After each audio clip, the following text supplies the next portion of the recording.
ఇక అహ్మదాబాద్ విమాన ప్రమాదంలో మృతి చెందిన తీవ్రంగా గాయపడిన వైద్య విద్యార్థులను ఆదుకోవాలంటూ విజ్ఞప్తి చేసింది ఐఎంఏ గుజరాత్ శాఖ. ఈ మేరకు టాటా సన్స్ చైర్మన్ చంద్రశేఖర్కు ఒక లేఖ రాసింది గుజరాత్కు చెందిన ఇండియన్ మెడికల్ అసోసియేషన్ సభ్యులు.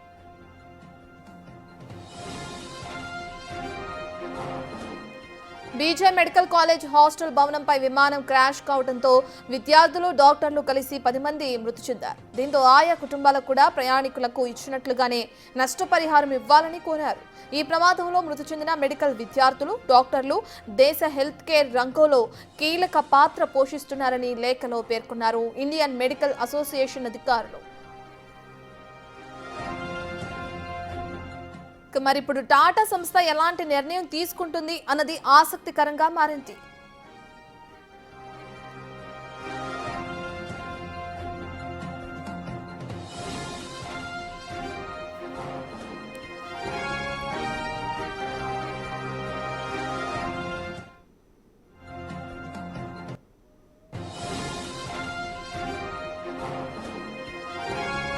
Breaking news. ఎయిర్ ఇండియా ప్రమాదానికి గురి కావడంలో మన శత్రు దేశం ప్రమేయం ఏమైనా ఉందా అని ప్రశ్నించారు శివసేన యూబీటీ వర్గానికి చెందిన నేత సంజయ్ రావుత్.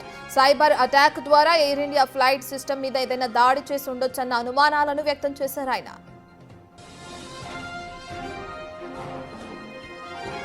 సెక్యూరిటీ మెయింటెనెన్స్ విషయంలో ఏమైనా లోపాలున్నాయా లేదంటే మరేదైనా కారణంతో ప్రమాదం జరిగిందా అన్న దానిపై పూర్తి స్థాయిలో విచారణ జరపాలన్నారు సంజయ్ రావుత్. కేవలం ఇదే కాదు, గతంలో జరిగిన బోయింగ్ డీల్ విషయంలోనూ అనుమానాలు వ్యక్తం చేశారు ఆయన. ఇదే సమయంలో అప్పట్లో బోయింగ్ డీల్ కు బీజేపీ వ్యతిరేకంగా ఉన్న విషయాన్ని ఈ సందర్భంగా గుర్తు చేశారు సంజయ్ రావుత్. మరోవైపు అహ్మదాబాద్ విమాన ప్రమాదంలో మృతదేహాలను వెలికి తీసే కార్యక్రమం శరవేగంగా జరుగుతుంది. అయితే విమానంలోని తోక భాగం తొలగించే కొద్దీ మృతదేహాలు బయటపడుతున్నాయి. బాగా కాలిపోయి గుర్తుపట్టలేని స్థితిలో డెడ్ బాడీలు ఉండటంతో జాగ్రత్తగా మృతదేహాలను వెలికి తీస్తున్నారు సహాయక సిబ్బంది.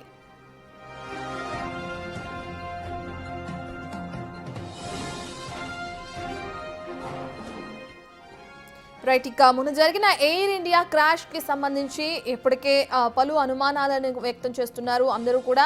అయితే ఎయిర్ ఇండియాకి సంబంధించి ఏదైతే అక్కడున్న మెడికల్ కాలేజ్ హాస్టల్ పైన ఆ విమానం క్రాష్ అయిందో, ఇక అందులో భాగంగా కొంతమంది మెడికల్ కానీ అక్కడున్న డాక్టర్స్ కానీ చనిపోయారు. వాళ్ళకి సంబంధించి కూడా ఏదైతే ఫ్లైట్లో జర్నీ చేస్తున్న ప్రయాణికులకి నష్టపరిహారం చెల్లిస్తున్నట్లుగానే వీళ్ళకి కూడా నష్టపరిహారం చెల్లించాలని చెప్పి కూడా వాళ్ళు డిమాండ్ చేస్తున్నారు కాలేజీకి సంబంధించిన అధికారులు.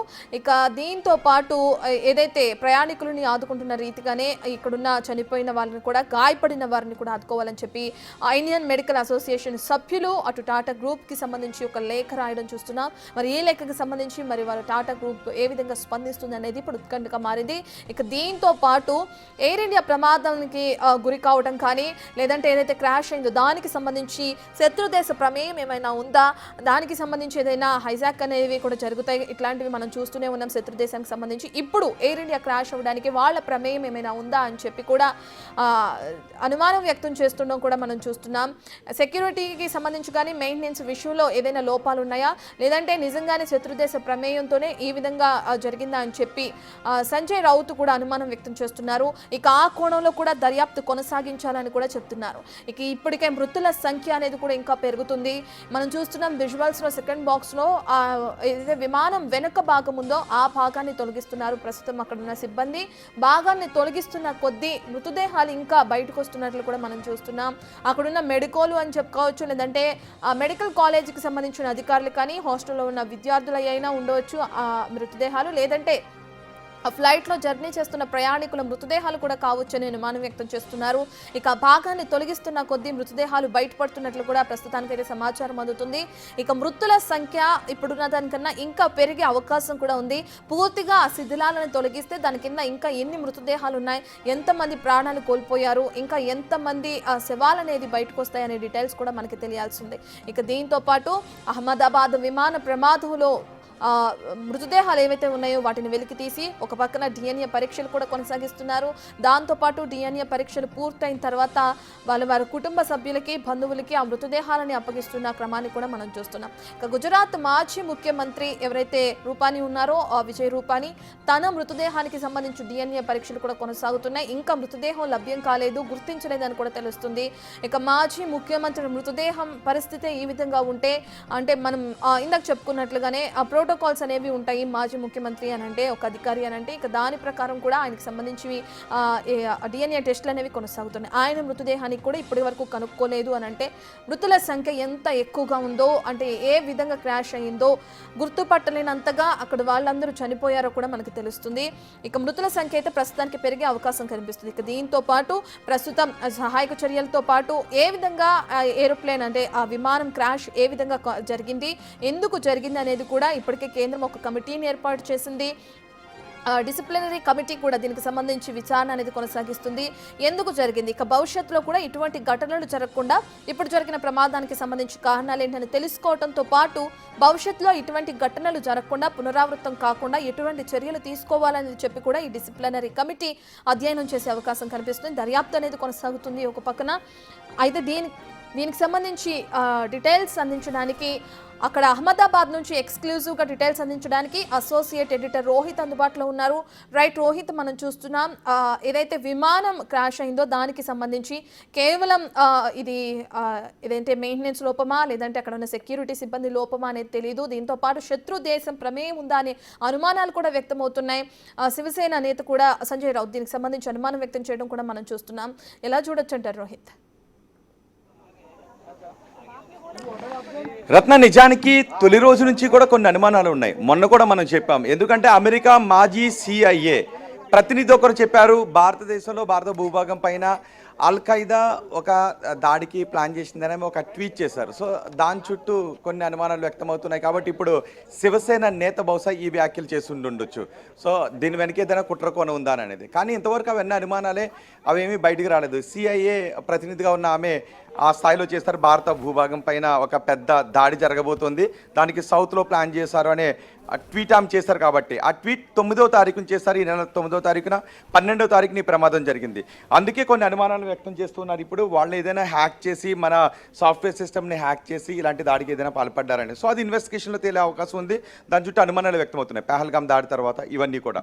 అయితే కాక్పిట్ వాయిస్ రికార్డర్ని తీసుకున్నారు కాబట్టి, రికవరీ చేయగలిగారు కాబట్టి ఇప్పుడు దొరికింది. దాన్ని డీకోడ్ చేస్తే కరెక్ట్గా ఫ్లైట్లో ఆ సమయంలో చివరి క్షణాల్లో పైలట్ ఏం చెప్పాలనుకున్నాడు ATCకి అనే వివరాలు తెలిసే అవకాశం ఉంటుంది. సో ఇప్పటివరకు కూడా మనం చూసాం అక్కడ NIA సిబ్బంది కూడా వచ్చారు. బహుశా NIA ఇన్వెస్టిగేషన్ చేస్తోంది అంటేనే కొన్ని అనుమానాలు వ్యక్తం చేయాల్సిన పరిస్థితి ఉంటుంది.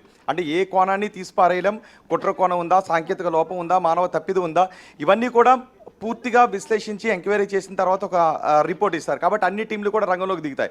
ఇంతకుముందు మనకి బిగ్ స్క్రీన్ పైన ఏదైతే కనిపిస్తుందో, బిగ్ టీవీ స్క్రీన్ పైన ఏదైతే కనిపిస్తుందో ఆ ప్లేస్కి NIA ప్రతినిధులు కూడా వచ్చారు, DGCA ప్రతినిధులు కూడా వచ్చారు, ఆ ఇన్వెస్టిగేషన్ అంతా చేశారు. ఇప్పుడు మీరు చూడొచ్చు, ఇంతకుముందు ఒక క్రేన్ వచ్చింది, ఇప్పుడు రెండో క్రేన్ను కూడా తీసుకొచ్చారు.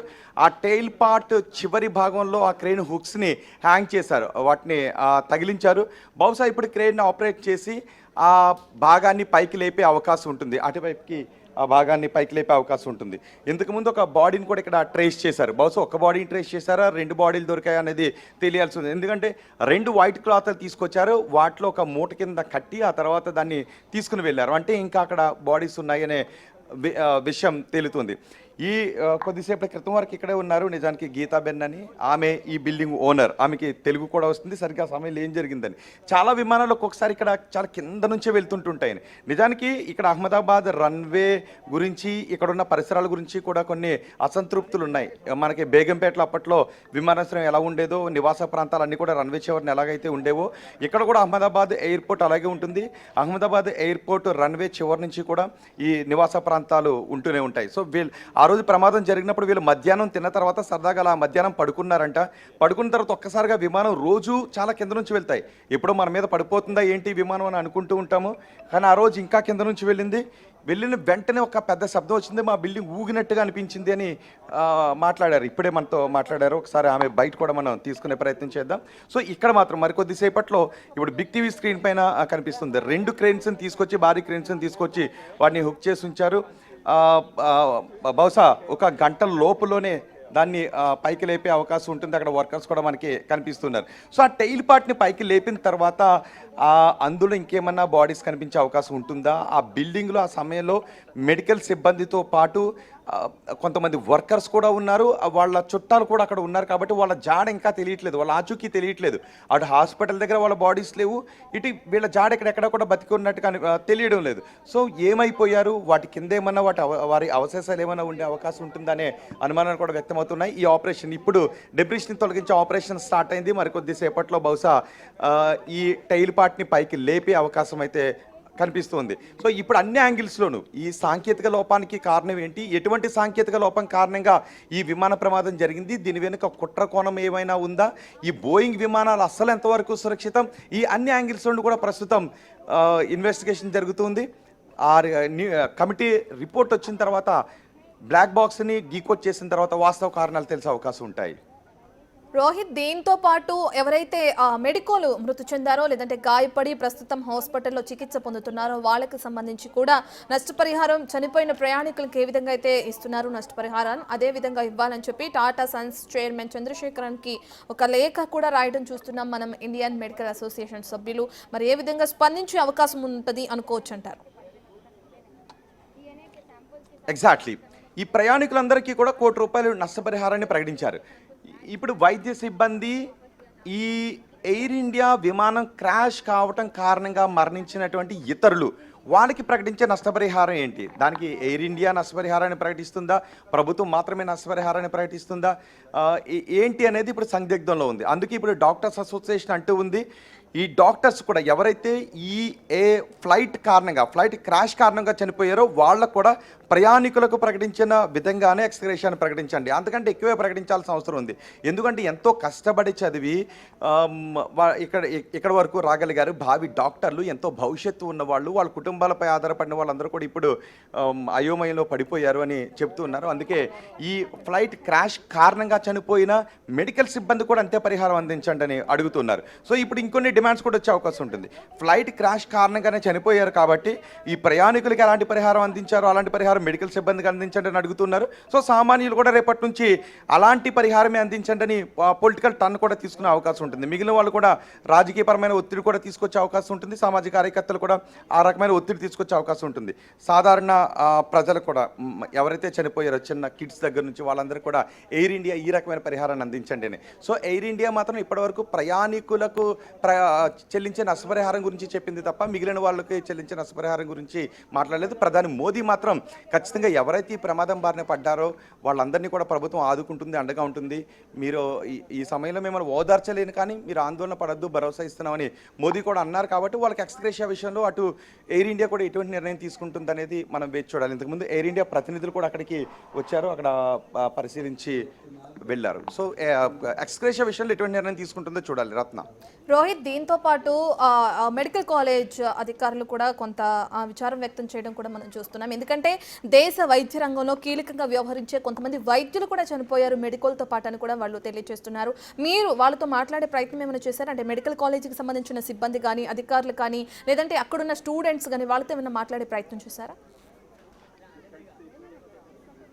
నిజానికి వాళ్ళు నిన్న వచ్చినప్పుడు మాట్లాడారు, ఫోరెన్సిక్ టీం మాట్లాడారు. కానీ డాక్టర్లు కూడా దీని గురించి ఎటువంటి ఇన్ఫర్మేషన్ బయటకు చెప్పొద్దు అని వాళ్ళు చెప్తున్నారు. కెమెరా లేకపోతే మాట్లాడుతూ ఉన్నారు. తొలి రోజు మాత్రం కొన్ని మీడియా సంస్థలతో మాట్లాడారు. నిన్న తెలుగు డాక్టర్ కూడా కనిపించారు. ఆయన అవును చాలా పరిస్థితి దారుణంగా ఉంది అంటూ వెంటనే 2 ముక్కలు మాట్లాడి వెళ్ళిపోయారు. అది కూడా కెమెరా ముందు కాదు.